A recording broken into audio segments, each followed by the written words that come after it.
This is Thomas Wayne Riley, and you have found yourself in the American Southwest.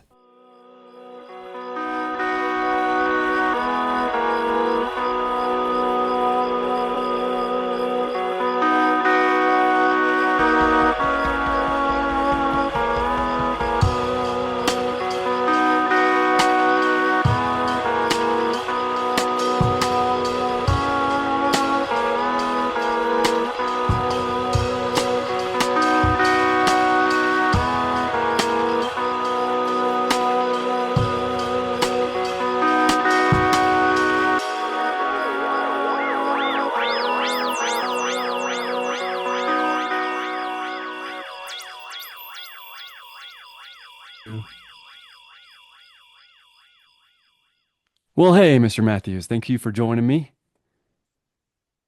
You're welcome. Um, so I am doing a series right now over Billy the Kid and the Lincoln County War. It's 11 episodes, and I've dropped 4 to the general public and 7 to my subscribers. I I'm not from here. I'm from Georgia, and I live in New Mexico now, pretty much straight south of you in the mountains. And I didn't know much about Billy the Kid. And I really wasn't going to do a series over him because I feel like he's been done to death until your book came out. It is the most comprehensive, correct book. And I read quite a few before. I saved yours for last, which was a good thing because I would have stopped reading the other ones once I began them. But not to pick on the other authors. One really good author was Maurice Fulton from like Maurice 1960. Fulton. Maurice G. Fulton from like 1968. You must be from Georgia when you say Fulton. Yeah, yeah. Yeah, Fulton County. Yeah. Um, so that was just a background about why I have you on. Your book is the best book um, that I read over Billy the Kid. What got you interested in writing about Billy the Kid? And how'd you dispel so many myths? The reason I got involved with writing the book was there was a push to create the Desert Mountain Organ Peaks National Monument down here in southern New Mexico back in 2011. And the group that was pushing for that contacted the history department at New Mexico State University to help them put some arguments together to justify the national monument. And one of the issues they wanted to address was the fact that there are some engravings on some rocks in the Robledo Mountains down here in southern New Mexico. One of the engravings is W.H. Bonney, Billy the Kid. And they wanted to use that as heritage preservation to justify that section of the national monument. And there were other engravings with outlaws who were associated with Billy the Kid, like Charlie Beaudry and Dave Rudabaugh. And I believe the Wilson character as well. So I was a history graduate student at New Mexico State University at the time. So I got involved in researching if those engravings were accurate, if that was true information. Turns out they are not. Billy the Kid never had a hideout in southern New Mexico. He had an address actually in Fort Sumner, New Mexico. And the guy was living in a residence in Fort Sumner. He was never on the run in southern New Mexico. At any rate, that started me researching Billy the Kid. And then I came across so many contradictory statements about Billy the Kid that turned out to be myths. So I decided that I wanted to do the research and to see if I could determine what was going to be the real story of Billy the Kid. And so I started reading all the secondary sources, read them all, and then started to go into the primary sources. Um, and lo and behold, there was so much information in primary sources that contradicted the later myths of Billy the Kid. Like he killed 21 men, for example, nowhere near that. Um, and so the other things that I decided to research was I found out that Billy the Kid was a reader of dime novels when I was reading these secondary sources. But nobody had ever done any research on the dime novels. So when I started digging into that, I find out that lo and behold, there's a dime novel published by some guy by the name of Edward Bonney. And so where does the name Billy the Kid come from? The William H. Bonney. Where does that Bonney come from? Well, he was reading a novel, a dime novel by Edward Bonney called, I And forget the exact title, Banditti but of the the book Prairie, dealt with, I'm sorry? Banditti of the Prairie. Yes, thank you very much. Banditti of the Prairies. And that deals with um, citizen vigilantes carrying out the law. And those citizen vigilantes were called regulators in this dime novel. So, of course, during the Lincoln County War, when the people are fighting against the Santa Fe Ring, the Jimmy Dolan guys in Lincoln County, they were first deputized, and when they were stripped of their lawman status by the governor of New Mexico, illegally, I might add, they adopted the name regulators. So that information led me to the fact that Billy Bonney, Billy the Kid, may well have adapted his last name, Bonney, from Edward Bonney, the author, and he may have suggested the name regulators to the citizen vigilantes in Lincoln County during the Lincoln County War. And the other area of research I decided to do, Billy's mother, we knew, was an Irish immigrant.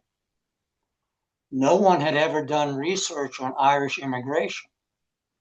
So I did that research, and lo and behold, I find a Catherine McCarty, which was Billy Kid's mother's name, immigrated from Ireland in 1846.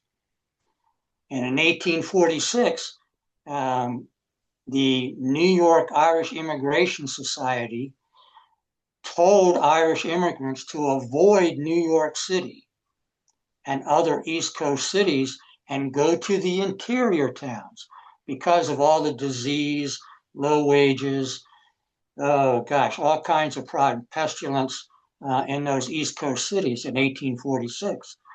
And they advised them to go to the cities of Cleveland, Indianapolis, or Chicago.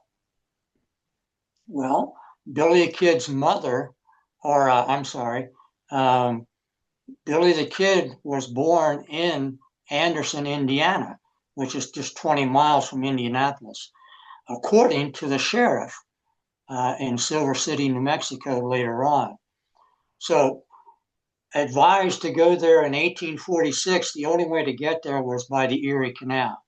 There were no railroads, and they all Irish immigrant females came to be domestic servants. She became a laundress in Indiana.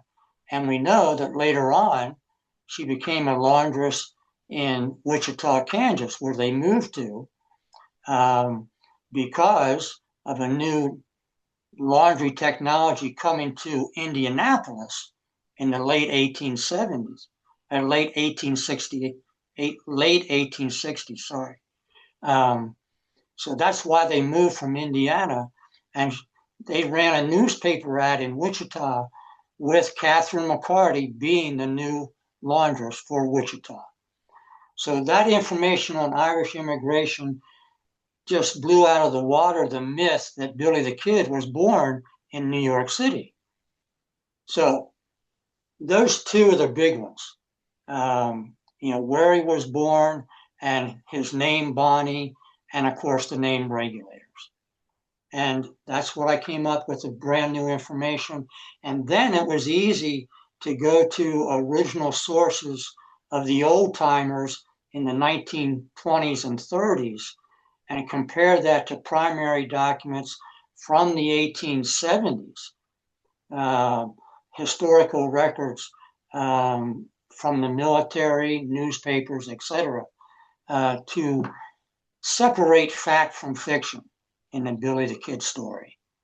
So that, in a nutshell, was my procedure for debunking the myths of Billy the Kid.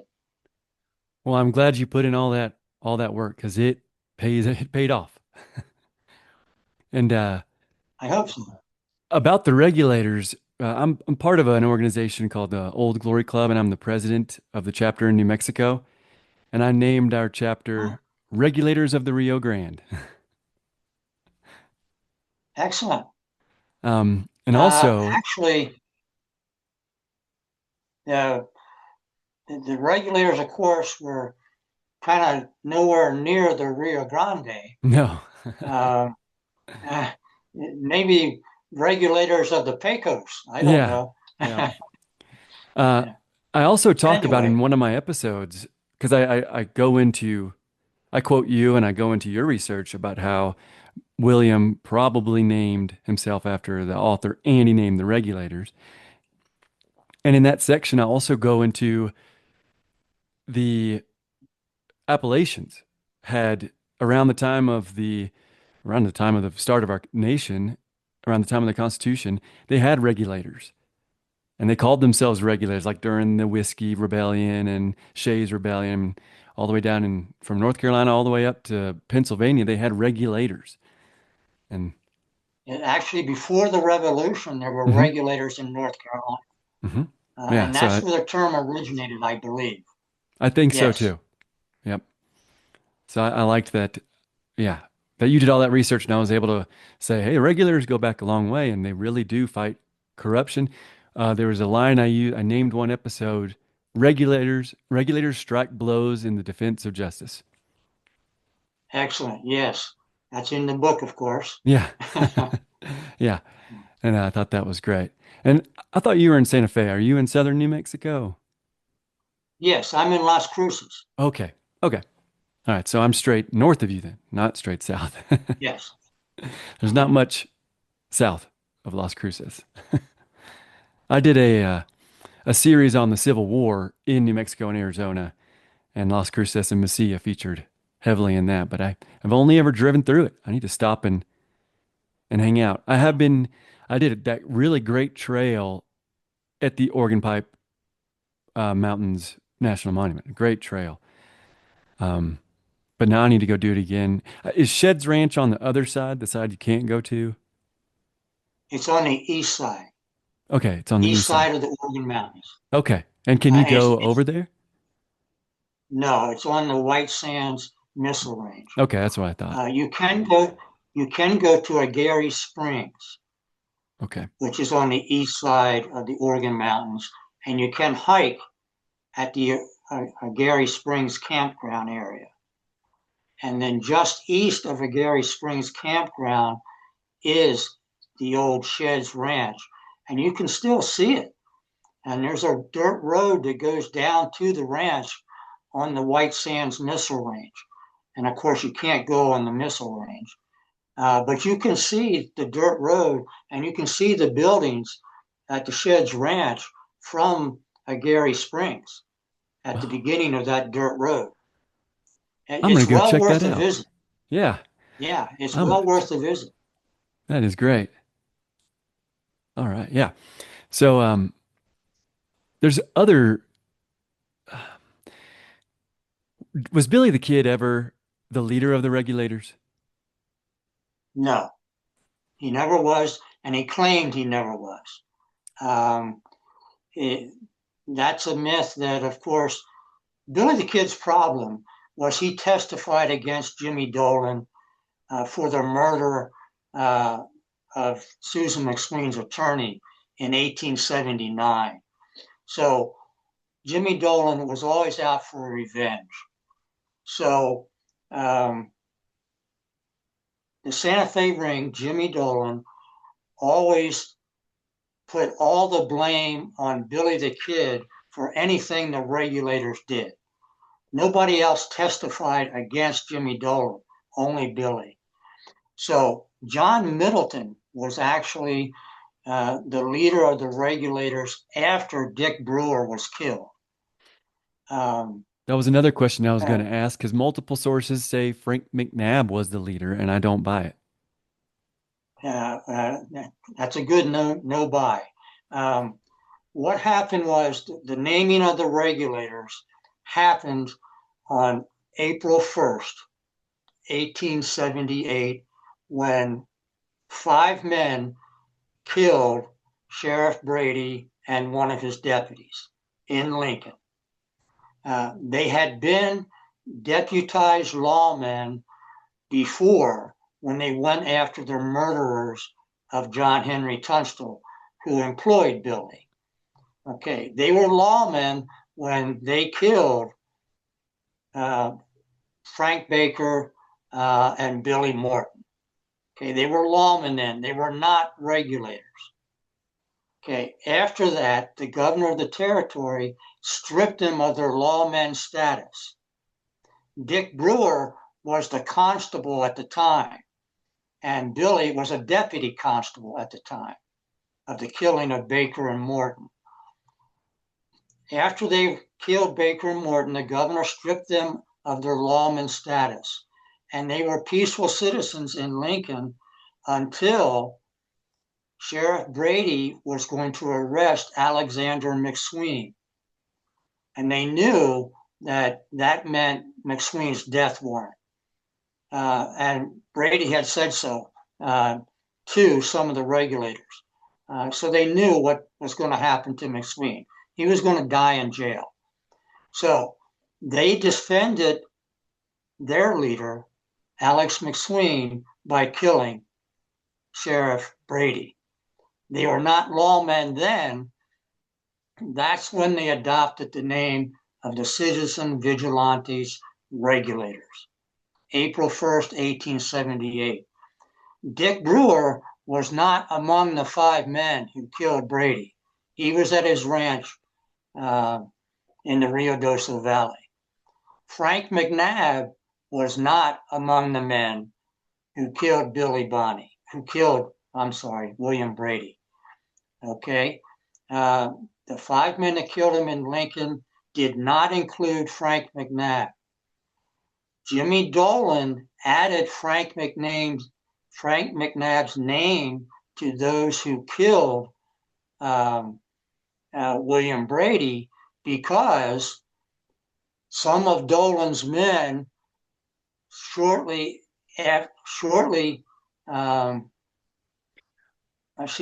before Brady was killed, they killed Frank McNabb. Mm-hmm. So Jimmy Dolan invented the fact that Frank McNabb was a leader of the regulators. Never involved with the regulators at all. Okay, so after they kill Brady, Brewer becomes the leader of the regulators when the 5 men who killed Brady and Lincoln ride to his ranch on April 1st, 1878. He goes, "You did what? You killed Brady? Well, we need a, we're not lawmen anymore. What's going to do?" So somebody suggests the name regulators. It may well have been Billy Bonney. And so, of course, 3 days later, Dick Brewer is killed at Blazer's Mill. And at that point, John Middleton, who was one of the people who killed William Brady and Lincoln on April 1st, John Middleton becomes the leader of the Regulators. And he remains the leader of the Regulators until they disband in Fort Sumner. Hmm. Billy Bonney never was the leader of the Regulators. Yep. Billy Bonney never had a gang. He was just part of one. He was just part of, yes. Okay. So I'm glad I got that right in my series. It's I I didn't want to just make a book review of your book. So I read a bunch of other books and used sources, but I mean they just got so many things wrong. The first book I read was not to pick on any other author, but To Hell on a Fast Horse. I mean it's 1/5 of it is about Billy the Kid, and then like the rest of it is about Pat Garrett, which I guess that was a good source for Pat Garrett. But how do you feel about Pat Garrett? First, I'll tell you just a real quick item on that book, um, To Hell on a Fast Horse. The author wanted to write a biography, a straight biography of Pat Garrett. And his publisher said, nope, you've got to have Billy the Kid in the title. Okay. And so he did. And so Mark Garner did a decent job with those limitations. Um, so, Okay, that makes and sense. it was a great choice for for a Pat Garrett book. Yeah. But that was his limitations imposed upon him. Okay. Uh, Okay. so, so that kind of makes sense. So anyway, how do I feel about Pat Garrett? Pat Garrett he was not part of the Santa Fe Ring. Okay. Um, he was not part of the Jimmy Dolan group. Um, he he did not even arrive in New Mexico until 1878. He took no part in the Lincoln County War. He was in Fort Sumner, by the way, when he came to New Mexico, not Lincoln County. Fort Sumner was never in Lincoln County. And he was in Fort Sumner, and there was all kinds of rustling going on of John Chisholm's cattle. John Chisholm, of course, was involved with John Tunstall and Alex McSween and the Regulators in the Lincoln County War on the side of the Regulators, right? Okay, so in 1879, after the Lincoln County War, John Chisholm is having all kinds of cattle stolen from him. And he writes a letter to the governor, and he wants Pat Garrett. He chooses Pat Garrett. He wants Pat Garrett to be made a deputy marshal to go after all the people stealing his cattle in the Fort Sumner area, not Near Lincoln County. Stinking Springs or something, I think. Um, Actually, up near his first ranch, Okay. up on the Pecos River, up toward the Texas Panhandle. They're stealing his cattle from that first ranch, and then Chisholm takes a lot of his cattle to avoid court hearings against him, where he would lose his cattle. He takes them to the Texas Panhandle, out of New Mexico, and that's where they're being rustled from. So he wants Pat Garrett to be made a deputy marshal to go after rustlers. And that's how the Pat Garrett, John Chisholm connection is made. Okay. Pat Garrett is then recruited a little bit later after he's made a deputy marshal, not by the governor, but by a federal agent, Zachariah Wild, who comes to New Mexico to investigate counterfeiting ring. Okay. Well, the counterfeiting guy, the lead guy, is Billy Wilson. Okay. Billy Wilson is also rustling cattle, as well as in charge of this counterfeiting organization. Okay. Billy Wilson is a leader of this gang of counterfeiters and wrestlers that Billy the Kid is a member of. So Pat Garrett is by a federal agent charged with going to Fort Sumner and arresting not only the counterfeiters, but rustlers. They expand it. And they expand it because Jimmy Dolan, old Jimmy Dolan again, tells the federal agent Wild, okay, include Billy the Kid in this. Remember, Billy the Kid has testified against him, including Billy the Kid. And that's when um, Jimmy Dolan tells the federal agent, Billy the Kid is the leader of the gang. Okay. Okay. Wild has already said that Billy Wilson is the leader of the counterfeiting and the rustling gang. But Dolan tells him to change that and go for Billy the Kid as the leader. That's the connection.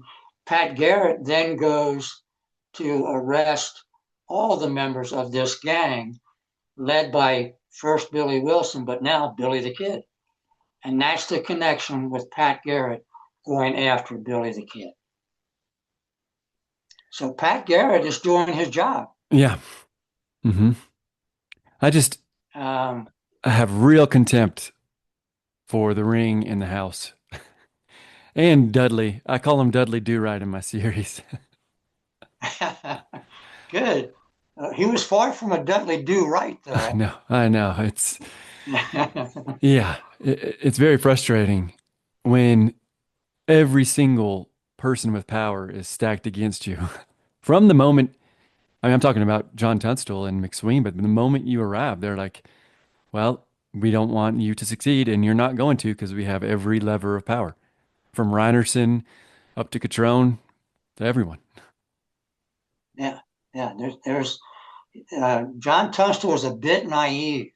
He thought he's 24 years old. Well, he's 23 when he arrives in New Mexico, um, and he, in his letters to his parents back home, he's very prolific in his writings, and he describes everything.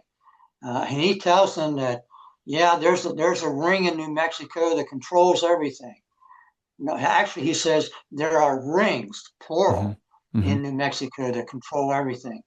He didn't associate Dolan with the Santa Fe ring initially. He was saying there's all kinds of different rings. There's a there's a Mesilla, Hmm. La Mesilla ring. There's a Las Cruces ring. There's a Lincoln County ring, Santa Fe ring, which is incorrect. And he was a bit naive, and he writes to his parents that I'm going to form a ring. I'm going to beat the other rings, where I'm going to get, 70% of the revenue, just like they're doing now, because I have your financial backing, Father.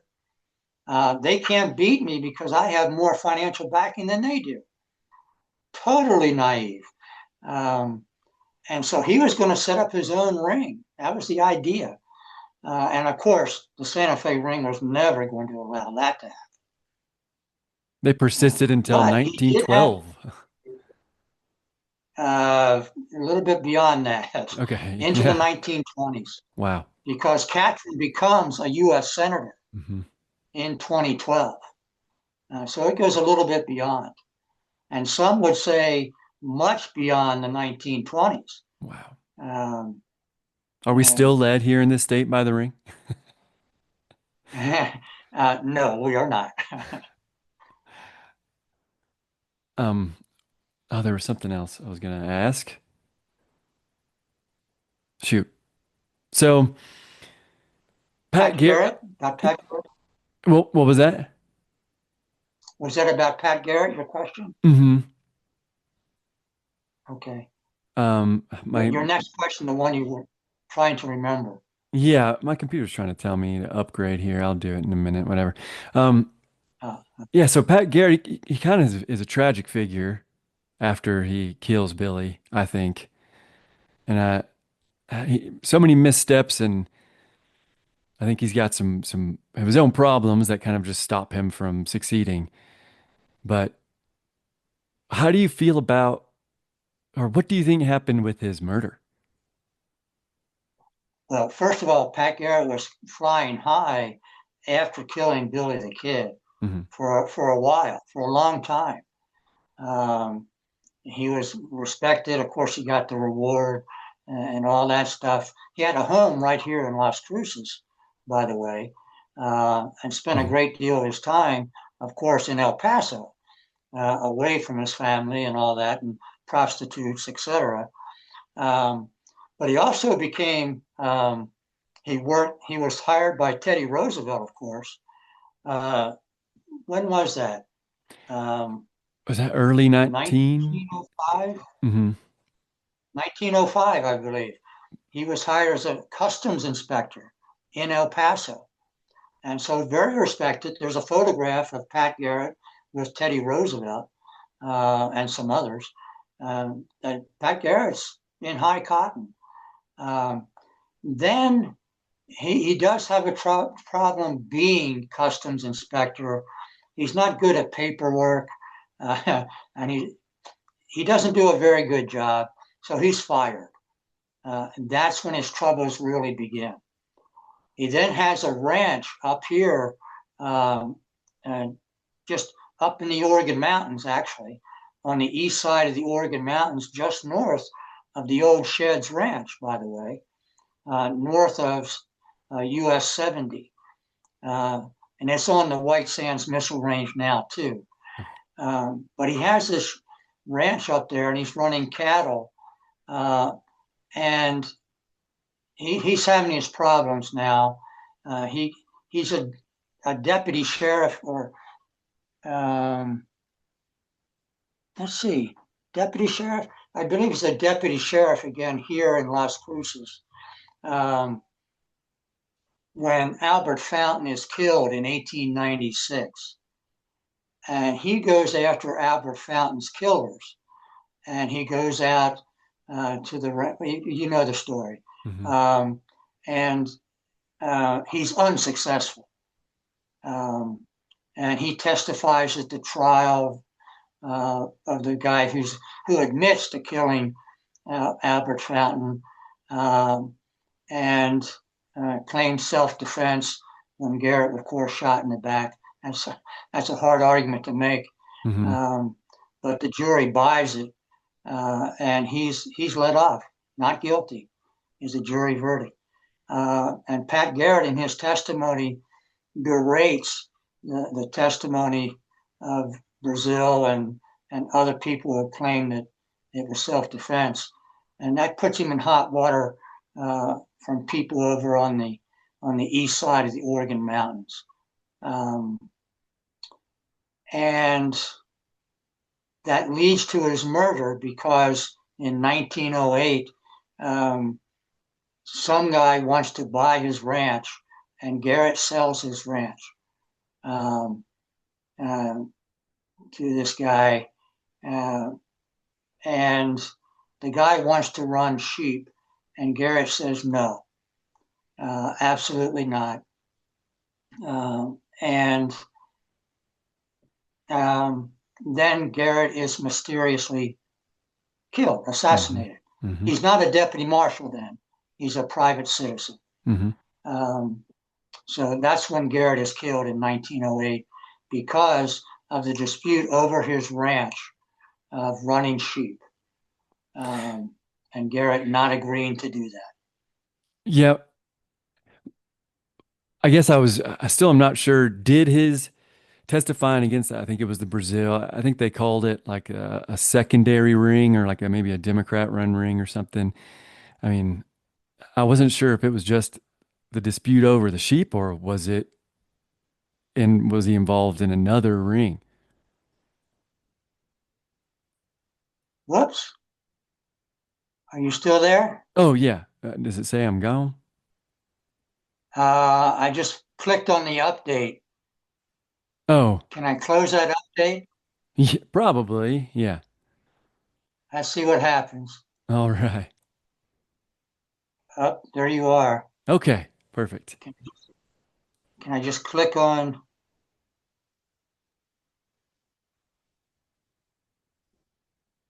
There we go. I got you back. Perfect. Okay, let's. Okay. So um you want to write a screenplay that'll tell the I'm sorry? actual true story of Billy the Kid as you wrote it and researched it, and not oh Young Guns, which is a fun movie, but man, is it inaccurate. No, it's an excellent movie. By the way, I'm talking to some people. Southern New Mexico, Las Cruces, New Mexico State University has a great film department, and Las Cruces is located down here, and of course Netflix is up in Albuquerque. Um, um, so I've been talking to people.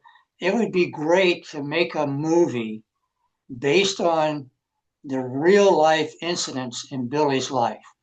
Um, there, in this case, what Young Guns 3 is a great movie and it's very entertaining, but based on the real life of Billy the Kid could be just as entertaining. Truth can be truer than or more entertaining than fiction. Uh, I mean, there are all kinds of examples of Billy's humor, for example, as well as the drama and the killings, etc., that could be used for a movie. So I hope I can find a production company that would be interested in making a movie based on the real life of Billy the Kid. I think that would be, It would I almost be know better there's as a mini series or like a 6 or 7 episodes. yeah, it could be that as well. Absolutely. Um, and we have a full picture now of Billy the Kid. With all the documentation that was done during his time and um, the original documents and the new research that's become available in the last oh even 4 or 5 years, we now have a complete story from Billy the Kid's mother immigrating to Pat Garrett killing Billy the Kid and everything in between. It would make a great movie or a miniseries. It would. I hope I'll see what I can do to help get that going. That would be great. One random Yeah. question. Was Antrim Billy's father? Stepfather. Okay. So we don't know who his real father Stepfather. was. No. Billy was, uh, there are no birth records, by the way, in New York City or anywhere else. The reason there are no birth records in Indiana is that they did not start keeping birth records until 1882 in Indiana. Billy, of course, was born in 1860. The other myth is that he was born in 1859. That's Mhm. a myth. Um, we know he was born in Anderson, Indiana, from the sheriff in Silver City, who said so to a reporter in an interview in 1902. He said Billy the Kid's real name was Henry McCarty, and he was born in Anderson, Indiana. He did not say when, but as I say it in the book, taken from uh, the governor saying that Billy was 21 uh, in May of 1881, and Billy's schoolmate in 1873 saying Billy the Kid was 12 in March of 1873. Billy the Kid had to be born in April 1860 to meet And those qualifications. that's another thing you cleared So, up. yeah, and in 1860, Billy the Kid's mother was in Indianapolis. Okay, I'm sorry, in Indiana. So she was in Anderson, 20 miles away in 1860. She was unmarried. She gave birth to both Billy and his brother Joseph out of wedlock in 1860 and 1863. She was married to William Antrim March 1st, 1873.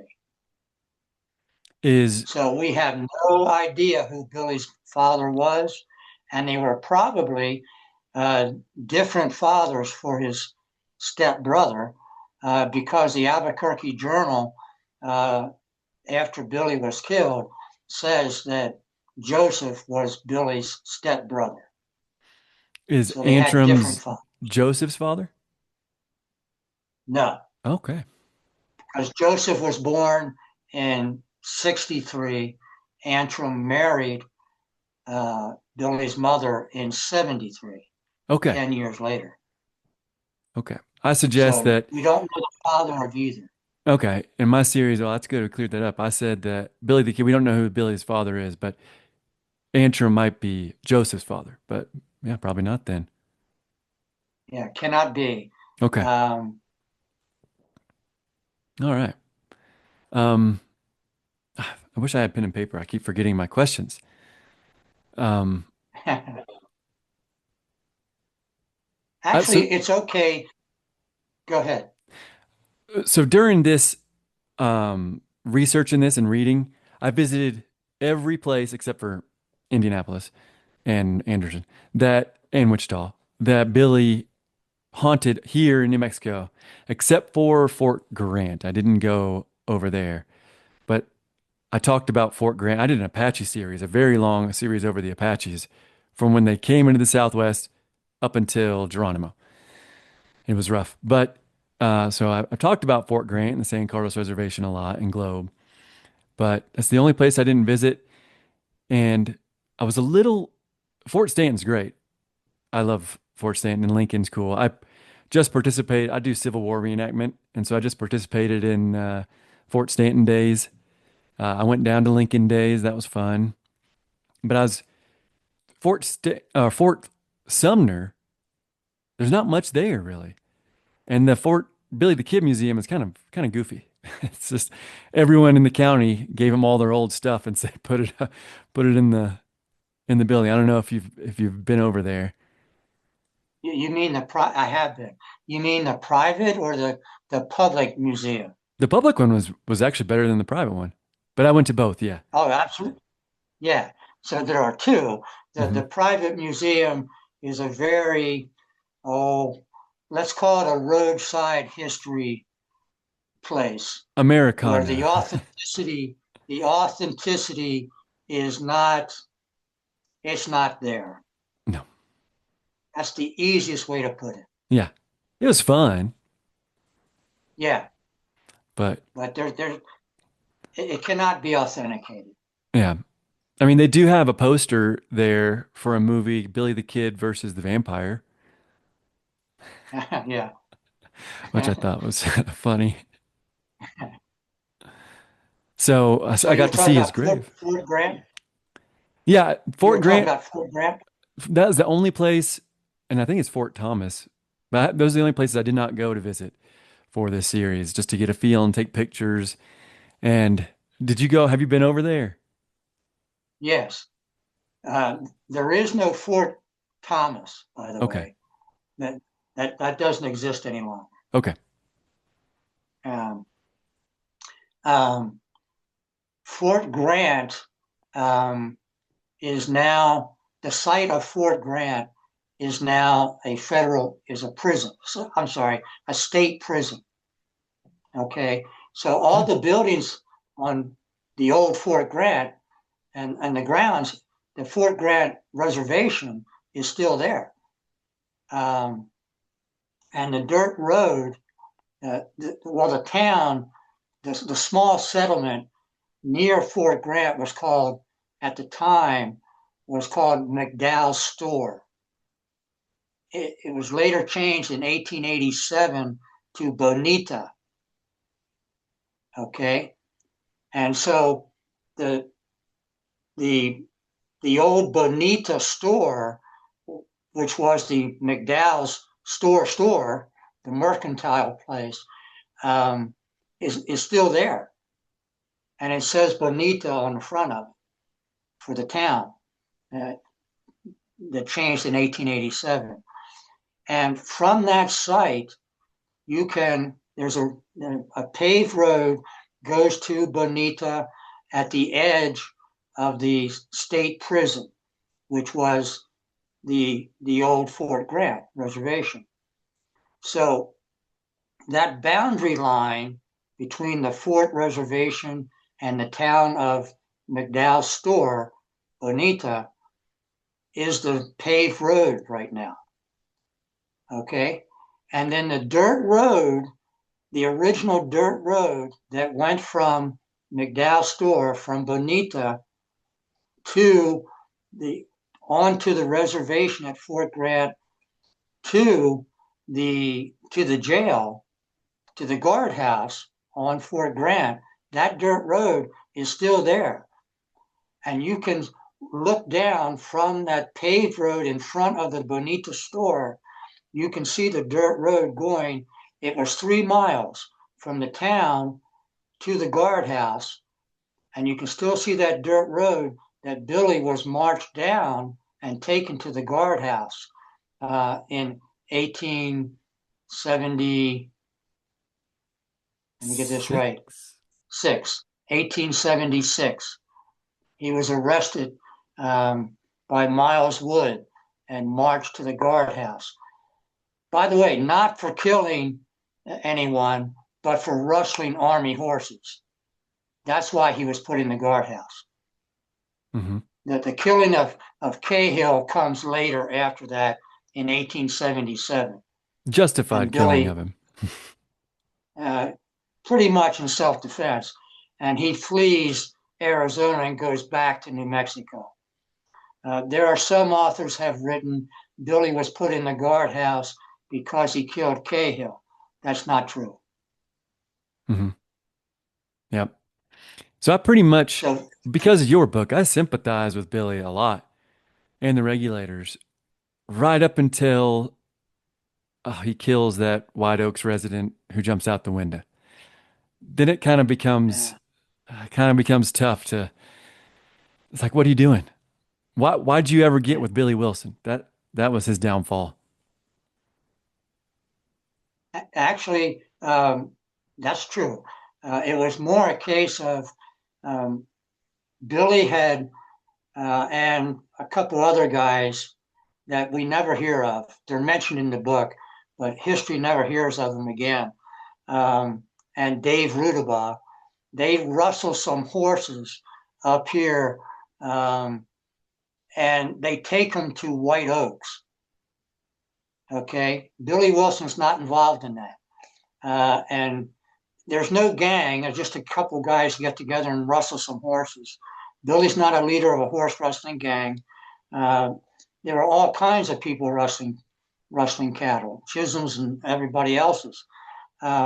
Anyway, they take them to White Oaks to sell there, which they do. And Billy Wilson is living in White Oaks. And he's a counterfeiter in White Oaks. Somehow, Billy the Kid and Billy Wilson meet in White Oaks. Billy Wilson decides to join Billy the Kid and the other Rudabaugh and who else was it? Somebody else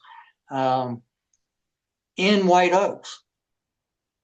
So Billy Wilson now becomes the leader of this horse rustling gang and the counterfeiting guys that goes to the ranch just north of White Oaks, where people from White Oaks, the sheriff from White Oaks, comes to arrest Billy the Kid, Billy Wilson, and the others. That's where they had the shootout, where Carlisle was killed. So Billy Wilson is the leader of the gang there. And so Billy Wilson, Dave Rudabaugh, and Billy the Kid are in the Great House Ranch, which is a roadside, what's a roadhouse, what it is, a stopping point, people can get food, etc.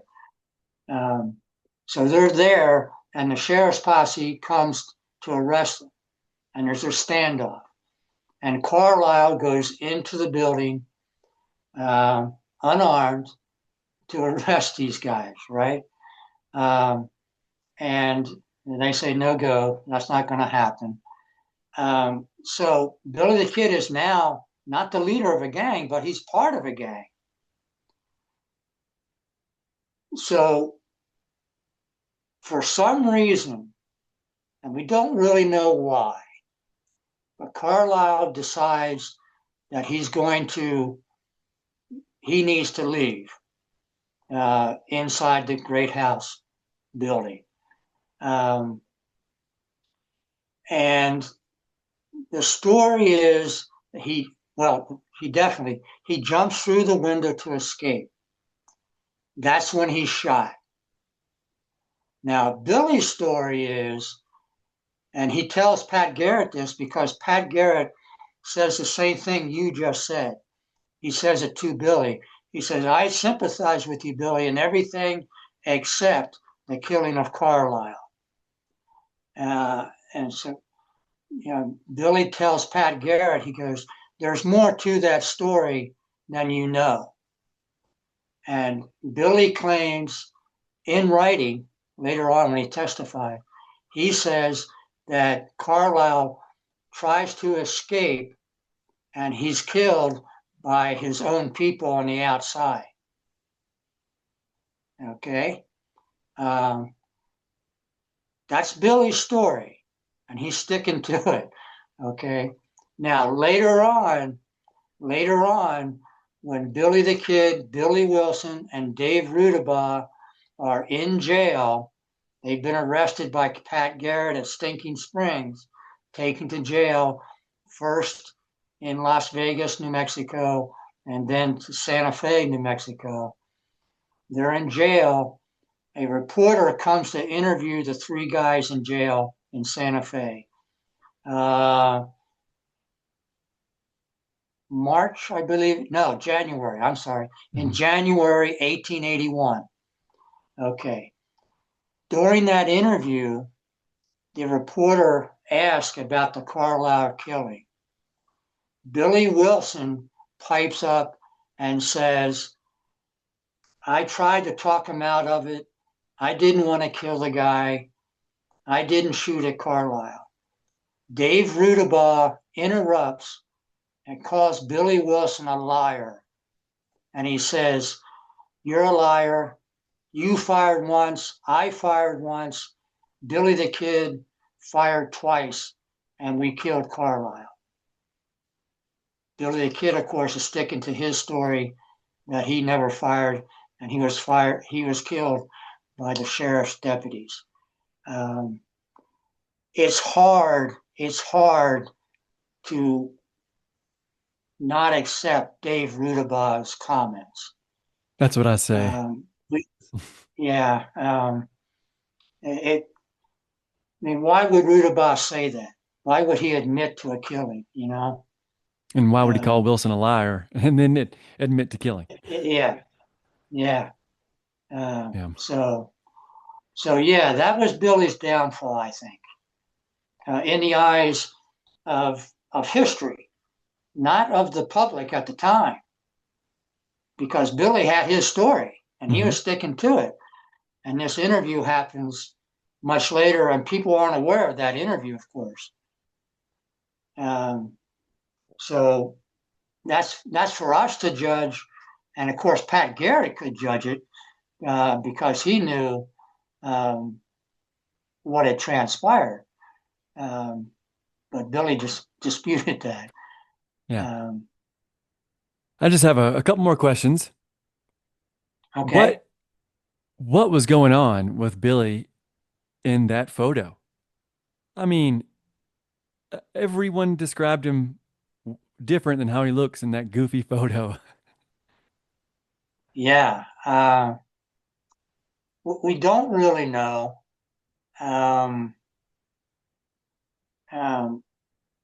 His Paulita Maxwell, of course, the Fort Sumner girlfriend and all that, never liked the photo and said, it doesn't do him justice, et cetera, et cetera. But that doesn't explain why he looks that way. My wife and I got a I don't tintype know. photo of the two of us, and she looks great. But yeah, I look goofy too. So maybe it's just the format. Well, there are other tintype photos where you don't look goofy. Um, some people say uh, he looks like he's drunk. He looks like he's spaced out. Um, and it certainly looks goofy. Um, but we don't know. We simply don't know why he looked that way. Well, yep, that'll be left to history. Yeah, I'm afraid And so. then another question, unrelated to Billy the Kid. After this Billy the Kid series, I'm doing Powell's Expedition down the Colorado, and then I'm doing Zebulon Pike. And you have written a Zebulon Ah, Pike book, yes, so I will about his be spy mission to New Mexico. I will be Yeah. reading your book and probably relying heavily on it again. And then after that, Will I'm you be doing. doing? Will you be doing the podcast, the series on Pike's life, or just his mission to New Mexico? I see. I don't know yet because I haven't. It's just kind of. I'm just started reading for Powell's Expedition, so it'll be next year when I start to read it. But it'll probably cover his Okay. life, but be mostly about this expedition. Because after Okay. that, I'm doing my magnum opus of the Mexican American War. I figure Pike would be good to go into Uh, do that right before the Mexican American War. Pike, of course, only gets you up to the War of 1812. Yeah. He's killed in the War of 1812. I have Uh, talked about in my Civil War series the 1830 expedition um, from Texas to New by, Mexico. And by Long, yep. the Long expedition. hmm Yeah. Okay. There you go. Then So you've that, got the continuity. yeah. Yeah. You Yep. got it. So Yeah. I'm Yeah. looking Okay. forward Good. to reading your book on Pike and Montgomery Zebulon Pike or Zebulon Montgomery Pike. Zebulon Montgomery. Zebulon Montgomery Pike. What a name. But uh, Yeah. so I wanted to thank you for coming on my show and for doing this. You you cleared up even more things than the book did. Happy to do so. Um, Let me know if you hear of anybody, a production company that would like to do either a movie based on his, or a movie series, a mini series rather, on Billy the Kid's real life, or what really needs to be done as well is a straight documentary. There's only been one documentary made that was in 2012, and it is quite frankly, well, first of all, it's outdated and quite frankly, terrible. Uh, so many, it's just to give you one brief example, the very beginning of the documentary, they've got Billy the Kid leaving New York City as an infant with his mother, his immigrant mother, in a covered wagon singing Irish folk songs. All right. Now, I don't know where they got that, but and it goes downhill from there. But if you know of anybody that would love to do a documentary, that really needs to be done for the historical record. I agree. I Uh, agree. Your book is great. It'll be in the historical record. But yeah, that would a documentary or a miniseries or a movie. Yeah, it needs to be done. So if I hear of anyone, I'm sending them your way. Great. I really appreciate it, Thomas. All right. Nice talking to you. Yes, it was great. And I'm sorry I was late. No, that's fine. That is fine.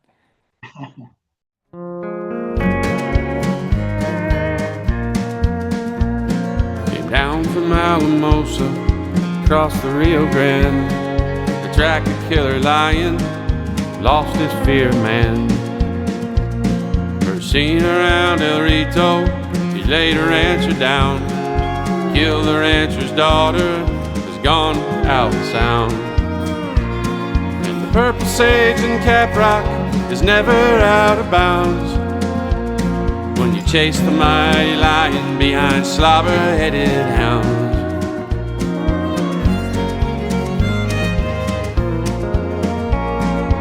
Not much trace of man out here. The painted canyon walls, the ancient pagan hunters showed the chase and fall.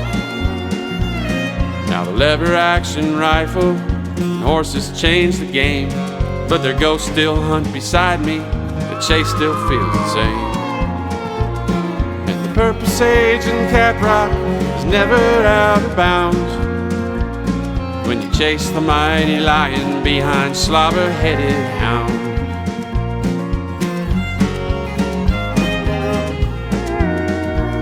Now the hounds my father left me are ranging out of sight. I stand up in my saddle in the early morning light. I can see the good gyp circle, and I know it won't be long till the canyon rings are striking cry, the lion will be found.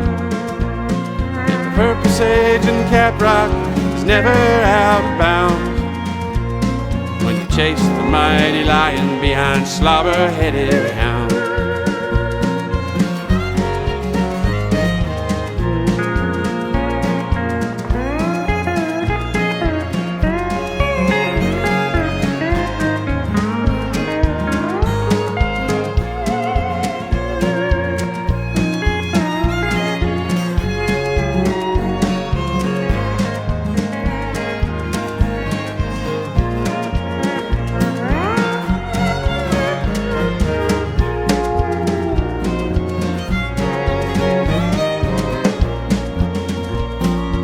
Finds a lonely juniper to make his final stand.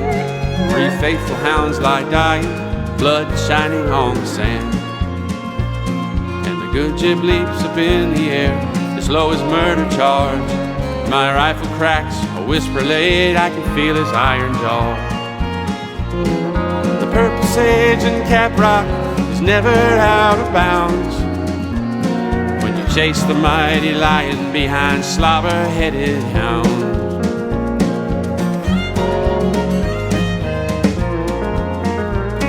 Now the eagle sees us falling, the hunter and the prey.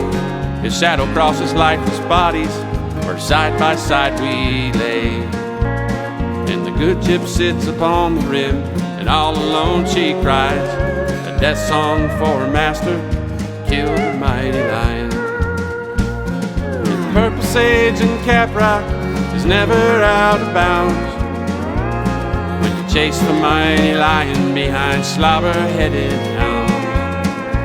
Yeah, the purple sage in Caprock is never out of bounds when you chase the mighty lion behind slobber-headed hounds.